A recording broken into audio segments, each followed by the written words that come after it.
Hola, ¿qué tal? En este videocurso, lo dedicaremos a un tema que es realmente primordial en la sociedad actual. Nunca antes como ahora se ha necesitado tanto saber, manejar y controlar nuestro estrés. Según datos de la UNESCO y según de otras instituciones, para el año 2020 en el mundo habrá más personas con depresión causada por estrés que por cualquier otra enfermedad. Para que veamos hasta dónde llega la magnitud de este mal que nos aqueja como sociedad moderna llamado estrés. También se dice hoy que más del 85% de las enfermedades son causadas por estrés. Estrés, tensión, estrés, como dirían en inglés, es lo mismo. Sin embargo, muy pocas personas, yo diría, 1 de cada 20 personas, saben lo que es el estrés. Todo el mundo lo usa, todo el mundo dice tengo estrés, estoy tenso, pero cuando le pedimos que defina qué es el estrés, muy pocas personas lo pueden hacer, mucho menos decirnos cuáles son sus elementos. Y si no pueden decir cuáles son los elementos o factores que causan el estrés, mucho menos nos van a poder decir cómo combatir y cómo controlar el estrés. Todo el mundo en una sociedad moderna maneja ciertos niveles de estrés. ¿Cuál es el problema?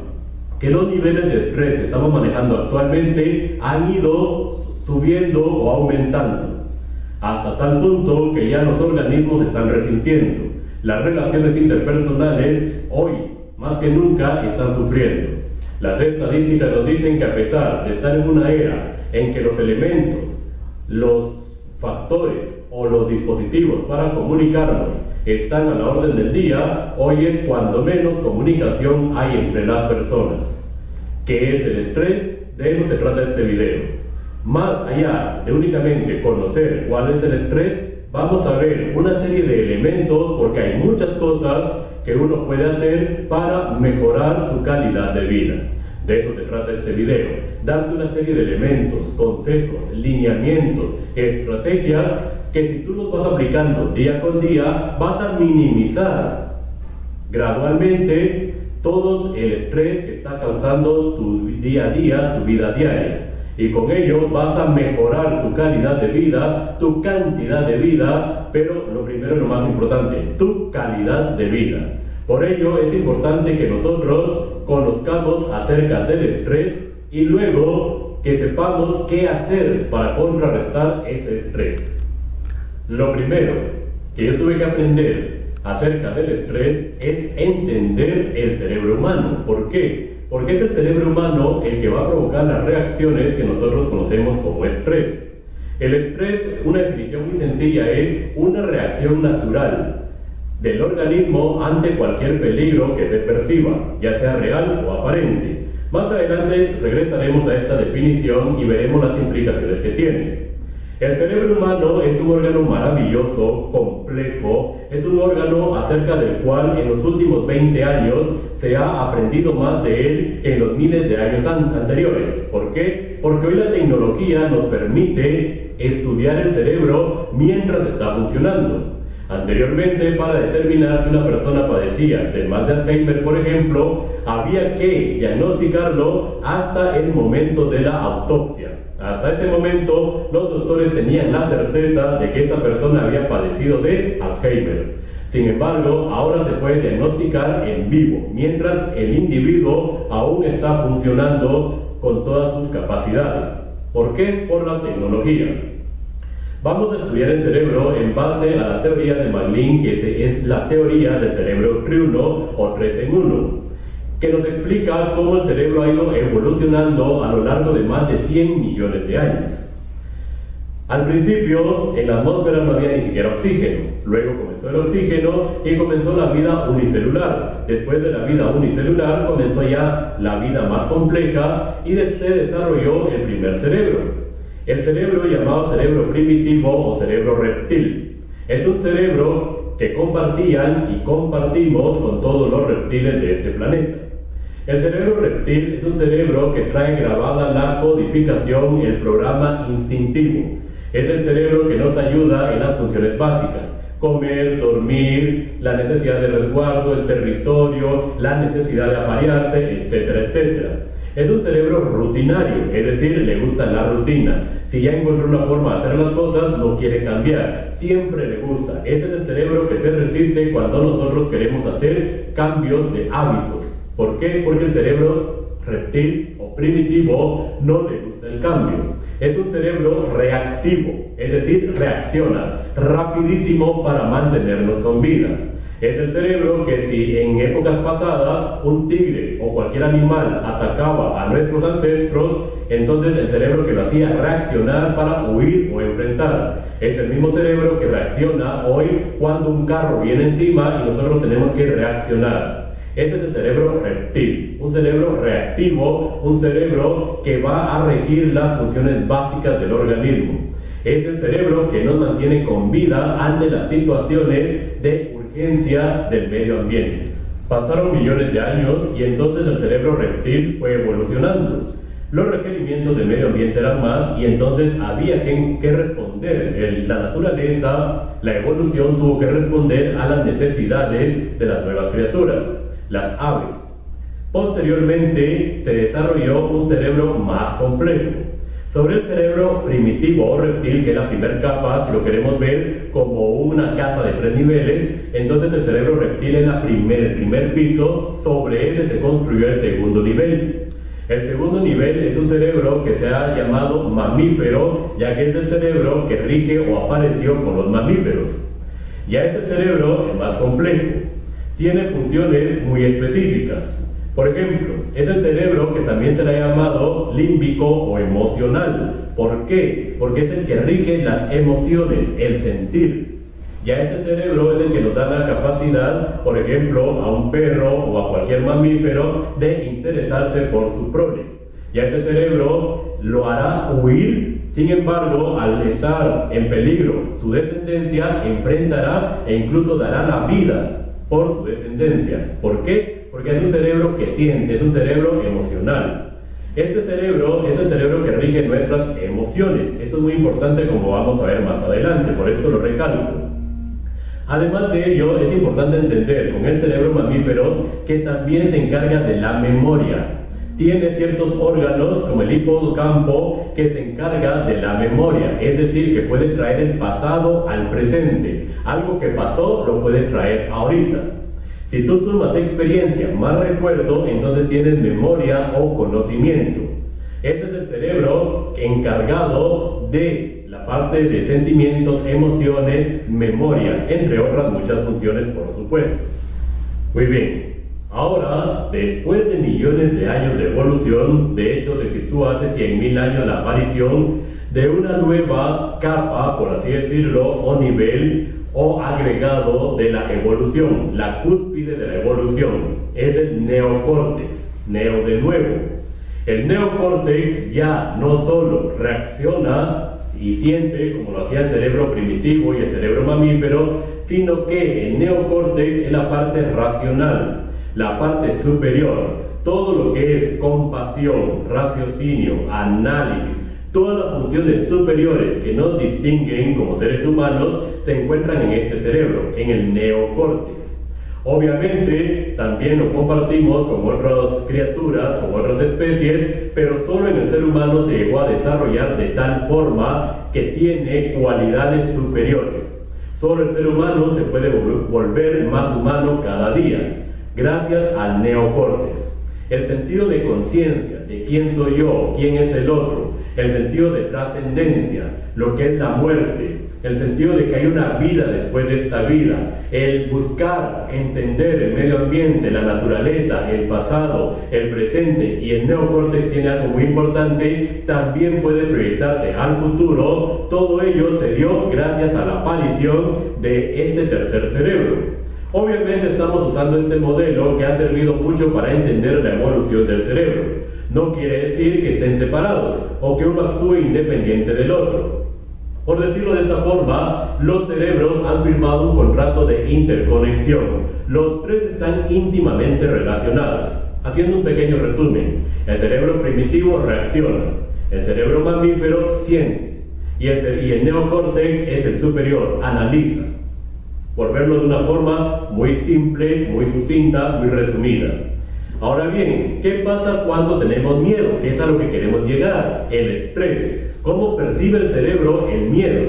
Pues es un proceso relativamente sencillo. Cuando tenemos miedo, por ejemplo, ante un cambio, ante una situación nueva, personas que no conocemos, vamos a cambiar de lugar de estudio, lugar de trabajo, hay algún cambio que vayamos a tener en la vida, entonces se activa lo que se llama las amígdalas cerebrales, que están en el cerebro mamífero. Las amígdalas cerebrales tienen que estar monitoreando todo el tiempo cualquier cambio, cualquier situación que se pueda percibir como peligro. En este momento las amígdalas mandan la información. Las amígdalas cerebrales le mandan información al neocórtex, pero también le mandan la información al cerebro primitivo. Si analizamos todo lo que hemos visto hasta acá, veremos que el cerebro primitivo dijimos que reacciona y es 13.000 veces más rápido que el neocórtex. Y así debe ser. ¿Por qué? Porque si va a venir un carro que me va a atropellar, en ese momento no necesito el análisis, por ejemplo, de las fórmulas de física fundamental y me voy a recordar de aceleración, movimiento rectilíneo y todo lo demás para determinar si estoy o no en peligro. En ese momento, ¿qué es lo que tiene que hacer el cerebro? Mantenerme con vida. Lo único, que se te grabe esto, lo único que el cerebro quiere es mantenernos con vida. Todo lo demás lo hará, aprenderá, recordará, proyectará, cualquier cosa la hará si sirve para mantenerme con vida. Entonces, en ese momento, sentimos miedo porque la amígdala cerebral encendió las alarmas. Imagínate que es como alarmas de fuego. Entonces, en ese momento se encendieron las alarmas, se mandó la información al neocórtex, pero también se mandó la información a el cerebro primitivo. ¿Quién reaccionará? El cerebro primitivo. Y así debe ser. Porque antes, estamos hablando de hace mucho tiempo, cuando nuestros ancestros tenían un problema, que era un mamut los perseguía, un tigre o cualquier otro peligro, entonces tenían que reaccionar. El cerebro primitivo solo sabe reaccionar de dos formas: o huye o se enfrenta. De preferencia va a huir, y eso tiene también que ver con la conservación de la energía. De preferencia va a huir. Una serpiente ante un peligro va a huir. Si tú vas caminando por una selva, por un bosque y aparece una culebra, ella va a preferir huir. Pero si se siente muy amenazada o se siente acorralada, entonces atacará. Son las únicas dos respuestas que conoce el cerebro primitivo. Igual está pasando ahora, ante cualquier peligro que podría ser un cambio de trabajo, una situación de pareja, podría ser un peligro rápido, por ejemplo, que un carro se venga encima, cualquier situación, solo sabe reaccionar de dos formas: huir o pelear. Eso estaba muy bien antes. Sin embargo, en la sociedad moderna no siempre me sirve huir o pelear, y ahí es cuando comienza el problema que todos conocemos como estrés. Con lo que hemos visto hasta ahora, que repito es un resumen muy breve porque no es un curso propiamente del cerebro, que de este tema del cerebro hablo en otro video curso acerca de potenciación cerebral, pero lo que estamos haciendo es aprendiendo lo mínimo que debemos saber acerca de nuestro cerebro. Ya dijimos que tenemos tres cerebros: el cerebro primitivo, el cerebro mamífero y el neocórtex. También dijimos que el primitivo reacciona, el mamífero en cambio siente y el neocórtex funciones superiores. Esto tiene serias implicaciones. El cerebro mamífero también dijimos que trae el pasado al presente y el neocórtex se puede proyectar al futuro. Estos son mecanismos que, funcionando bien, de forma natural, nos ayudan. Porque, por ejemplo, si yo tuve un determinado problema o situación, entonces puedo aprender por experiencia. También puedo decidir qué tipo de vida quiero llevar en base a mi proyección del futuro. Esa es mi capacidad de planificar. Sin embargo, ¿qué pasa cuando traigo demasiado pasado al presente? Puedo incluso caer en lo que se llama neurosis. Cuando tú no logras superar o perdonar, dirían los psicólogos, el pasado. Y entonces ya es una anomalía que va a repercutir en una enfermedad de tipo emocional o psicológica. En este caso específico, la neurosis. ¿Y qué pasa también si en lugar de proyectar sanamente como una decisión qué clase de futuro quiero, temo al futuro? Entonces también Se va a activar la amígdala cerebral y se va a generar el proceso que ya explicamos llamado estrés. Por eso en ciertas filosofías nos dicen que la clave de la felicidad, y ese es el primer consejo, es mantenerte en el aquí y en el ahora. La clave de todo sufrimiento es el pasado y la clave de todo temor es el futuro. Si tú estás pensando en este momento, este segundo, esta fracción de segundo, no tendrás estrés. Sin embargo, cuando traes mucho pasado o cuando te proyectas demasiado al futuro de una forma temerosa, entonces se comienza el proceso llamado estrés. Regresemos a nuestra definición de estrés. Dijimos que es la reacción natural del organismo ante cualquier peligro percibido, sea este real o no. ¿Te ha pasado alguna vez, por ejemplo, que te sientes estresado frente a un examen? ¿Cuál es el peligro con un examen? Analízalo fríamente y lógicamente con el neocórtex. Verás que si pierdes, pues tienes que repetir el examen. No está en juego tu vida, pero como en ese momento ponemos en juego o en riesgo, sentimos que está en riesgo nuestra personalidad, que van a pensar de mí, que voy a gastar dinero, etcétera, etcétera. Entonces, aunque no hay un peligro real, sino que es únicamente algo aparente, el cuerpo reacciona. Es una reacción natural ante cualquier peligro. Obviamente, si hay peligros reales que te harán reaccionar, un asalto, por ejemplo, es un peligro real y entonces reaccionarás de la misma forma. Pero estoy tratando de establecer que no importa que sea real o aparente, el cerebro reaccionará de la misma forma. Eso es algo que nos tiene que quedar claro. Cuando decimos reaccionará, ¿qué es lo que estamos diciendo? Estamos diciendo que activará ciertos mecanismos para huir o pelear y bloqueará, desconectará, eliminará, suspenderá algunos otros mecanismos que en este momento no son vitales. Vamos a ver cómo lo hace o poner algunos ejemplos. Posiblemente te ha pasado que vas por la carretera manejando y el carro de enfrente para súbitamente y tú tienes que frenar lo más rápido que puedas y gracias a Dios no hubo un choque. Casi hubo, pero no hay un choque. ¿Cómo te quedan las piernas en ese momento? En este momento sentimos un frío y debilidad en las extremidades, por ejemplo en las piernas y en los brazos. ¿Por qué? Porque el cerebro percibió un peligro y entonces lo que hizo fue tomar la energía, la glucosa de las extremidades para enviarla al cerebro, trabaja mejor y proteger los órganos vitales. Es lógico, nosotros podemos vivir sin extremidades, pero sin un órgano vital, no digamos el cerebro o el corazón, entonces no podremos vivir. Por ello, restringe ciertas funciones. Pero mira qué interesante otras cosas que pasan en ese momento. Tal vez, si hubo un accidente, te has visto involucrado, no seamos tan extremistas. Vamos al caso de un examen. Estás en medio del examen y tú estás seguro que esa parte sí la estudiaste, pero no viene la información en ese momento. Y tú dices, pero sí, yo lo sé, y no viene la información. Entregas tu prueba y das 3 pasos y en ese momento fluye la información. ¿Te ha pasado algo como esto? ¿Qué es lo que pasa? Cuando te sentías estresado por el examen, se crearon unas químicas y se bloquearon ciertas funciones, por lo tanto la información no puede fluir. Te repito que al cerebro no le interesa ganar un examen, a tu cerebro le interesa mantenerte con vida. Y entonces las amígdalas activaron la alarma y ¿qué pasó? Se restringieron ciertas funciones, se generaron ciertas químicas, se estimularon algunos neurotransmisores, es decir, hubo un desequilibrio y no podía fluir la información. Cuando entregaste el examen, el peligro ya no era percibido, se eliminaron esos procesos y la información comenzó a fluir nuevamente.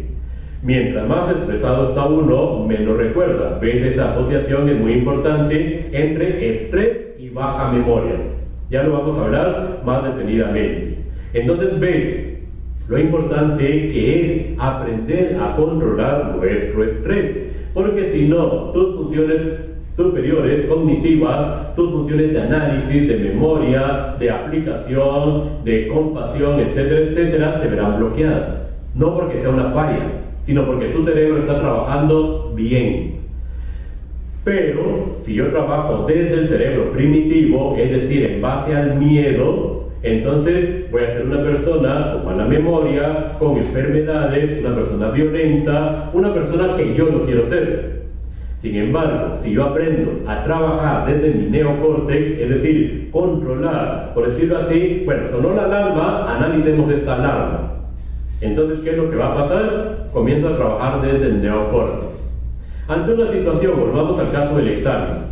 Yo me estoy examinando y no me recuerdo, y entonces viene a mi conciencia, lo que pasa es que estoy estresado. Y hago algunas de las técnicas que vamos a ver más adelante, principalmente la respiración, y comienzo a hablarme a mí mismo desde el neocórtex. Bueno, este examen ya estoy aquí, haré lo mejor que pueda, las implicaciones que tiene tampoco son de vida o muerte, si lo pierdo, lo repito, bueno, en este momento no me voy a juzgar a mí mismo, sino que lo que voy a hacer es dar mi mejor esfuerzo, me concentraré y yo me comienzo a hablar desde mi neocórtex, la amígdala comienza a apagarse la alarma y entonces el cerebro no percibirá que hay un peligro y los procesos superiores regresarán. Básicamente ese es el proceso del estrés y cómo debemos controlarlo. Claro que, como decimos aquí en Guatemala, del dicho al hecho hay mucho trecho. ¿Qué quiere decir? Fácil es decirlo. También hacerlo, pero en base a un entrenamiento, en base a la conciencia y en base a una práctica constante que te ayude a reaccionar o a actuar como debe ser cuando la situación de estrés llega. Por ejemplo, el otro día estaba viendo cómo entrenan al ejército norteamericano o a cualquier ejército, pero ellos pues han llevado la tecnología a muy alto nivel. Y lo que hacen es someterlo a situaciones estresantes para que aprendan si tienen que reaccionar o actuar. Por ejemplo, les ponen les ponen una venda y los tapan completamente y comienzan ruido y situaciones estresantes y les dicen que van a quitar la capucha y le van a quitar la venda, pero en ese momento ellos no saben qué se van a encontrar. Como pueden encontrar a una persona que les va a disparar y entonces ellos tendrán que reaccionar disparando primero, también puede ser que simplemente enfrente a una persona anciana que le está preguntando la hora. ¿Por qué hacen eso? Para entrenar a su amígdala cerebral, entrenar a sus cerebros y saber cuál de ellos debe actuar. Y entonces, cuando le quitan la venda, si ven que es una persona anciana que le está preguntando la hora, pues le contestan la hora. Pero en este momento, si es una persona que les está apuntando, reaccionarán disparando. En base al entrenamiento, en base a la conciencia, en base a los ejercicios, a saber qué hacer. Pero esto debes hacerlo cuando no hay elementos de estrés. Este videocurso no es para apagar fuegos. No es, ya estoy súper estresado, ya estoy enfermo, ya tengo muchas cosas, ¿ahora qué hago? Te va a ayudar enormemente. Va a ser gradualmente ir reaprendiendo. El cerebro no puede olvidar, pero sí puede reaprender. Y entonces gradualmente iremos aprendiendo una serie de ejercicios, de métodos, técnicas, estrategias que te enseñarán ante un peligro percibido, actuar en base a tu neocórtex o a tu cerebro primitivo. No estamos diciendo en ningún momento que no haya que usar el cerebro primitivo, sino que hay que distinguir cuándo sí y cuándo no. Esto es lo más importante. En las conferencias y talleres que doy, hay una pregunta que es recurrente.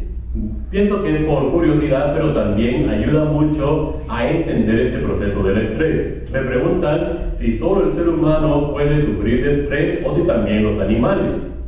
También los animales sufren de estrés, es decir, tienen una respuesta natural ante un peligro. Pero el ser humano tiene 5 características que hacen que el estrés sea más fuerte e impactante en él. Estas 5 características son traer el pasado, proyectar el futuro, emitir juicios, fragmentar la realidad y distorsionar la realidad. Hablemos rápidamente de cada uno de estos elementos o factores. En primer lugar, ¿te recuerdas que dijimos que el cerebro mamífero puede traer el pasado al presente? Si te pones a analizar, un conejo, por ejemplo, está muy tranquilo comiendo en una pradera cuando oye que se acerca a un posible depredador o tal vez lo olfatea. Entonces, su organismo generará la situación de estrés. Sus pupilas se dilatan, su corazón se acelera, la oxigenación aumenta, genera más adrenalina, cortisol, etcétera, etcétera, preparándose para huir. Pero el coyote o el animal que haya estado rondando se aleja. ¿Qué es lo que hace? El conejo regresa a comer y no está recordando una y otra vez aquello que pasó. ¿Qué hace el ser humano en cambio? El ser humano vive una situación de peligro y no hace lo que hizo el conejo de simplemente dejarla ir, de simplemente, como dicen los budistas, fluir con el río, sino que lo que hace, recuerda una y otra vez, generando el mismo estrés. Porque el cerebro, por lo complejo que es, no distingue realidad de fantasía. Si tú piensas en algo, activará los mecanismos del estrés. Cada vez que recuerdes esa situación, estarás activando estos mecanismos de estrés. También dijimos que el neocórtex tiene la capacidad de proyectarse al futuro. Sin embargo, ese conejito del cual estábamos nosotros hablando no estará todo el tiempo pensando, ¿y si regresa el coyote? ¿Y si no era un coyote sino que eran dos? Y sí, y nuestro famoso y sí es el que nos mete en muchos problemas internos. ¿Por qué? Porque comenzamos a temer de lo que puede pasar en el futuro. Luego, ahora pongamos el ejemplo de un perro. Yo tengo un perro labrador y yo lo observo que él está echado, está durmiendo en el patio cuando viene un ave. Y entonces, como es cazador, por instinto se queda viendo, comienza a acercarse y en algún momento se lanza sobre el ave. Regularmente no las atrapa. ¿Qué hace él? Regresa a donde estaba y se vuelve a dormir. ¿Qué haría un ser humano? Juzgarse. ¿Qué fue lo que hice mal? ¿Por qué lo hice? Cualquier cosa que hacemos comenzamos a juzgarnos a nosotros mismos. Y eso genera mucho estrés. Ese juicio interno que nosotros nos hacemos día con día de lo que hemos hecho bien, no hemos hecho bien, de lo que podríamos haber hecho, de lo que podríamos no haber hecho, de etcétera, etcétera, esa vocecita, ese juicio interno también te genera estrés. Luego tenemos lo que se llama la fragmentación. ¿Qué es fragmentar? El cerebro tiene un mecanismo maravilloso que se llama escutomizar o filtrar. ¿Qué quiere decir? De los miles y miles de datos que yo estoy recibiendo a través de mis 5 sentidos, solamente presto atención a 3 a 6 como máximo. Todo lo demás está ahí, pero el cerebro debe filtrar. Yo no puedo ser en todo momento consciente de todo lo que estoy sintiendo, percibiendo. Yo únicamente, por ejemplo, en este momento soy consciente de lo que estoy diciendo, de la cámara y de muy pocos factores. Sin embargo, estoy recibiendo muchos. Mi cerebro lo que hace es filtrar. Y entonces el cerebro primitivo lo que hace es fragmentar la información. Y gracias a la capacidad del hipocampo la asocia. Por ejemplo, te has visto envuelto en un asalto y te fijas que uno de los asaltantes tenía una gorra amarilla. A partir de ese momento, cada vez que veas una persona con gorra amarilla, como se ha fragmentado la información y por asociación, sentirás estrés. ¿Te has fijado?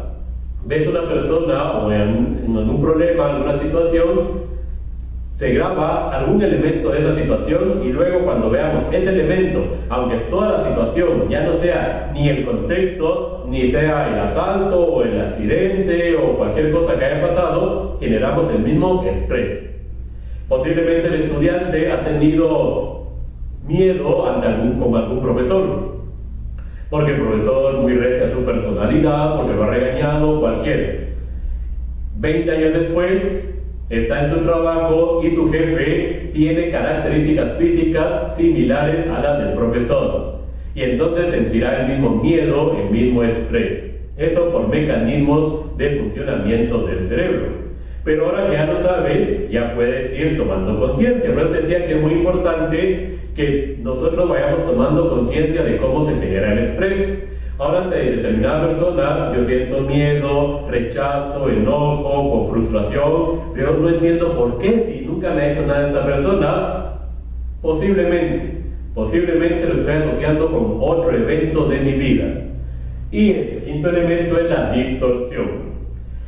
El cerebro humano distorsiona por lo mismo de querer filtrar la información, no me da el cuadro completo. Los japoneses son famosos porque al lugar que van, toman fotografías. Foto. ¿Por qué? Porque una cámara fotográfica no filtra. Después comienzan a analizar la fotografía para ver el cuadro completo. ¿Te ha pasado que ante un viaje familiar, posiblemente la pareja o los hijos comienzan a contar las experiencias y tú te quedas pensando, eso no lo vi yo? ¿Dónde fue eso? ¿Por qué? Porque yo escotomiceo, filtré unas cosas, ellos otras, y entonces, aunque fuimos al mismo lugar, vimos las mismas personas, prácticamente el recuerdo que tenemos es distinto. Es decir, que hemos distorsionado lo que conocemos como realidad. Es importante que nosotros entendamos este proceso. Y luego, también es importante entender que el cerebro nunca se quedará con un vacío, sino que el cerebro irá llenando aquella información que no tiene. Y entonces por eso comenzamos a veces a justificar o a inventar cosas. No porque seamos mentirosos, sino que es un proceso que el mismo cerebro debe ejecutar para funcionar correctamente. Entonces, si yo fui a un lugar, pero como no percibí todo, sino que filtré y únicamente tengo en mi conciencia, aunque en mi inconsciente tenga toda la información, en mi conciencia solo tengo unos hechos. ¿Qué va a hacer el cerebro? Va a comenzar a llenar con la información que no tiene. Por eso decimos que el cerebro tiende a distorsionar la realidad y eso me crea estrés también. Por ello tú ves en un programa, por ejemplo, que están interrogando a una persona y el abogado le comienza a hacer preguntas al testigo y le dice, cuando usted estaba ahí, ¿había un bolso, por ejemplo? Y la persona no tiene capacidad de recordarse de todo, pero su cerebro tiene que darle un sí o un no. Tal vez no había un bolso, pero la persona dice sí. Y ese bolso era de color gris. Sí, dice la persona. Y después el abogado presenta un video, una fotografía que demuestra que no había tal bolso. Y entonces dice, este testigo no es confiable. ¿Por qué? No es que el testigo estuviera mintiendo o fuera deshonesto, sino que su cerebro, cuando le hicieron una pregunta, tenía que llenar esa información. Posiblemente una persona te insiste que te ha dado algo que tal vez no te ha dado.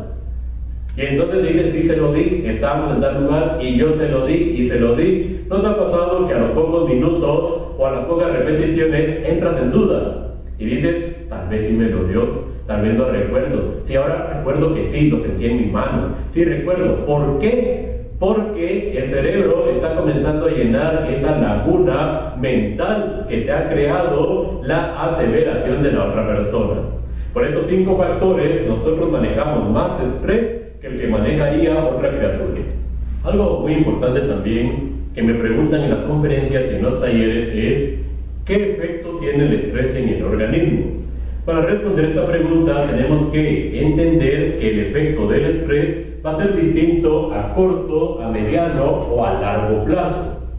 A corto plazo estamos entendiendo como en el momento en que ocurre una situación estresante. El cuerpo tiene un mecanismo llamado estrés, que ya hemos dicho que es una reacción natural.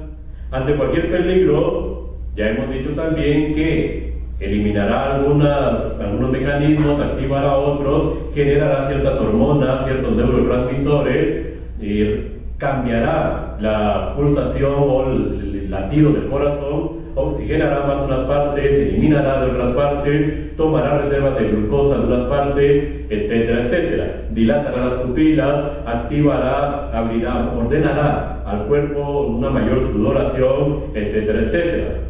Todos estos son signos, señales de estrés. Sin embargo, en una situación inmediata, el cuerpo también tiene el mecanismo de eliminar los efectos del estrés, es decir, detener la orden. Yo me veo ante una situación de peligro y entonces activo todos los mecanismos del estrés, pasa la situación del peligro y todo regresa o debería regresar a la normalidad, tal y como vimos en el caso del conejito que hablábamos anteriormente. Igual, estamos nosotros preparados para hacerlo. Sin embargo, por los 5 factores que ya vimos, nosotros seguimos generando y generando estrés. Pero en términos generales, ante una situación de estrés a corto plazo, pues ocurrirán algunas cosas. Por ejemplo, se bloquea la información o el flujo de la información en el cerebro y por lo tanto no nos recordaremos inmediato de algunas cosas. Por ejemplo, hubo un accidente y le piden a uno un teléfono para avisar y uno no se recuerda ni siquiera de un teléfono, de un nombre o algo similar. Pero esto pues relativamente sencillo porque pasa la situación de estrés y regresa todo a la normalidad. Claro, estamos hablando de situaciones dentro de un rango normal. No estamos hablando de una situación de un problema mayor, una muerte de alguien o algo así, pues en este caso los desequilibrios que se pueden dar pueden ser tan grandes que incluso pueden provocar un desmayo, un infarto, un derrame, generar una diabetes emocional, etcétera, etcétera. Pero estamos hablando de situaciones estresantes normales, por decirlo así. Entonces, a corto plazo el problema no es tanto. Y si yo ya tengo una cultura, una inteligencia emocional muy, digamos, arraigada en mí, yo voy a sacar esa emoción. Dicho sea de paso, una emoción es la reacción física de un pensamiento o sentimiento. Entonces yo percibo un estrés y tengo toda la emoción. Y entonces después puedo hacer algo, respiraciones, hacer ejercicio físico exhaustivo, etcétera, etcétera, y eliminaré el estrés a corto plazo. Sin embargo, ¿qué pasa si esa situación estresante se repite y se repite? Entonces llegaremos a lo que llamamos el estrés o los efectos del estrés a mediano plazo. Ya a mediano plazo, ya los efectos del estrés ya no son simplemente activar la alarma y desactivarla, sino que entonces sí ya se comenzará a resentir en el organismo. ¿Qué es lo primero que se va a resentir? Lo primero que se va a resentir, según estudios que se han hecho, es la parte digestiva. Y entonces ya nosotros tendremos problemas con la digestión, o muy lenta, o problemas de diarrea u otro tipo. La segunda característica que ya se va evidenciando que el estrés ya se está volviendo crónico es que la persona busca un sustituto o algo que le haga sentir bien. Por ejemplo, cigarro, alcohol, comida, juegos, cualquier situación que le haga sentir bien. Y la tercera etapa que se reconoce para saber si una persona ya está manejando un estrés crónico es que se altera ante situaciones relativamente sencillas. Situaciones que antes no la alteraban, ahora la alteran con mucha facilidad. Y entonces ya se puede decir que la persona ya viene manejando un estrés crónico. Y entonces nuestro sistema inmunológico ya comienza a resentirse y las gripes son más frecuentes, por ejemplo, las alergias, etcétera, etcétera. Otro elemento que se va a resentir es el sistema nervioso. La mielina se comienza a perder, que es como el recubrimiento que tienen los cables eléctricos. Tú te imaginas si ese recubrimiento o aislamiento se comenzara a perder, entonces hay fuga de energía, hay cortocircuito, hay puentes, arcos eléctricos, etcétera, etcétera. Igual pasa con nuestros nervios. Y entonces ya comienzan los problemas ya físicos. Hoy se dice que el 85% de las enfermedades son causadas por efectos del estrés y que el otro 15% son causadas por virus, bacterias, elementos externos, pero que solo logran triunfar o sobrevivir o hacer daño en nuestro organismo cuando nuestro sistema inmunológico está bajo.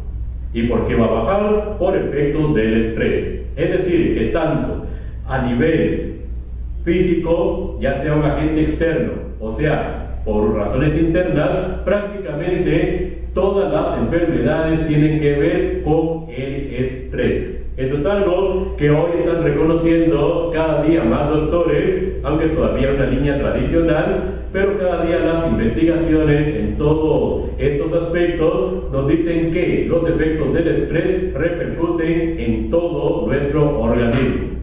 Y ¿qué pasa cuando ya el estrés se ha mantenido crónico? Ya un año, no solo un año, sino 5 años, 10 años, 15 años, 20 años. Entonces hay que entender algo. Todo proceso de estrés genera lo que se llama cortisol. Las glándulas suprarrenales generan cortisol. El cortisol es muy importante, es el que va a activar los mecanismos de defensa, pero debería funcionar únicamente para una situación de estrés y desaparecer. Pero cuando el estrés se vuelve crónico, ya después de 5, 10, 15, 20 años, se va perdiendo la capacidad de bloquear los efectos del cortisol, y entonces el cortisol comienza a atacar, literalmente atacar y comerse el cerebro. Y de las partes del cerebro que más ataca es el hipocampo, que si te acuerdas dijimos que el hipocampo es el relacionado con la memoria. Por ello es que con el tiempo las personas comienzan a experimentar episodios de olvido, lagunas mentales, y hasta ahora se ha dado por hecho, se ha aceptado como normal y decimos, es que ya tiene achaques de la vejez. Hemos dado por sentado que debemos de funcionar en esa forma, que nuestro cerebro tiene que dejar de funcionar como funcionaba en la juventud. Lo que pasa es que el estrés a través del cortisol ha comenzado a comerse el hipocampo y con ello la capacidad de memorizar baja. De hecho, cuando hay estrés, la persona puede vivir un acontecimiento y no grabarlo. Por ello, muchas personas estudian y no se les queda, porque están muy estresadas. Entonces viven el acontecimiento que sería leer o estudiar, pero al día siguiente no recuerdan, por ejemplo. Pero también puede ser que algo que has vivido no lo logras recordar, por efectos de que el cortisol ya está haciendo estragos en el hipocampo. Por ello, es muy importante que nosotros aprendamos a manejar adecuadamente el estrés, porque daña nuestro cerebro. ¿Y qué controla el cerebro? ¿O con qué se relaciona el cerebro? Se relaciona absolutamente con todo. El óptimo funcionamiento de todo el organismo depende en gran medida de nuestro cerebro. Por eso, todo lo que podamos hacer en bien de nuestro cerebro nos va a ayudar a vivir de una forma óptima. Así tengamos 10, 20, 50, 80 años. Lo primero que tenemos que hacer es aceptar la posibilidad de que la entropía, que es el proceso de envejecimiento, no sea algo natural en el ser humano, sino que se puede detener, se puede hacer más lento o incluso se puede revertir los efectos del estrés. Y claro, el estrés no tiene solo que ver con la edad. Hoy los pediatras nos hablan de gastritis causada por estrés en niños de 5, 6 u 8 años. Hoy nos hablan también los doctores de enfermedades que eran típicas de personas adultas que hoy lo tienen niños y adolescentes. ¿Por qué? Porque el estrés sostenido, ya sea mediano o a largo plazo, va a comenzar a hacer mella, a dar efectos visibles en el organismo de cualquier ser humano.